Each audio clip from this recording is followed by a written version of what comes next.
रुको और हमारे प्यारे नबी जनाब मोहम्मद मुस्तफ़ा सल्लल्लाहु अलैहि वसल्लम की शान सुनते जाओ।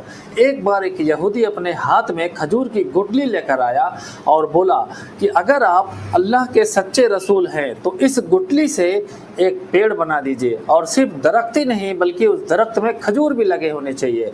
अगर आपने ऐसा किया, वो भी सिर्फ एक दिन में, तो मैं मुसलमान हो जाऊंगा। फिर क्या था, हमारे नबी ने उस यहूदी की बात को मंजूर कर लिया और उस गुठली को एक ज़मीन में दफन कर दिया। जैसे ही शाम हुई तो उस यहूदी को रहा नहीं गया। वह यहूदी सोचने लगा कि अगर वह गुठली से दरख्त बन जाएगा तो मुझे मुसलमान होना पड़ेगा।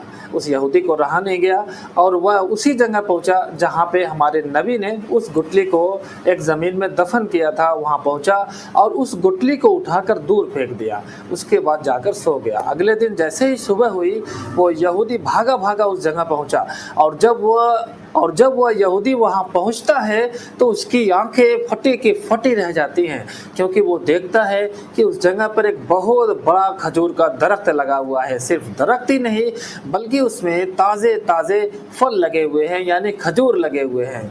उस यहूदी ने उस फल को यानी खजूर को तोड़ा, और जब वो तोड़ के अंदर क्या देखता है कि उस खजूर में तो कोई गुठली है ही नहीं। वो हैरान हो गया, भागा भागा नबी के पास पहुंचा और जाके हमारे नबी से कहता है कि दरख्त भी है, फल भी हैं, लेकिन सवाल यह है कि उस फल में, उस खजूर में गुठली कहाँ है।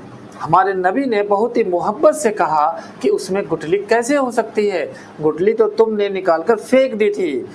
यहूदी समझ गया कि मोहम्मद से कोई भी चीज़ पोशीदा नहीं है, और उसको भरोसा हो गया कि वाकई में यह अल्लाह के सच्चे रसूल हैं। उस यहूदी ने दोस्तों वहीं पर इस्लाम कबूल किया, कलमा पढ़ा। माशाअल्लाह, जज़ाकल्लाह। अगर ये वीडियो आपको पसंद आई है तो इसको अपने तक मत रखिएगा, इसको आप शेयर करिए, दूसरों तक पहुंचाइए, और हमारे नबी की जो शान है उसके बारे में सबको जानकारी होना बहुत ज़रूरी है।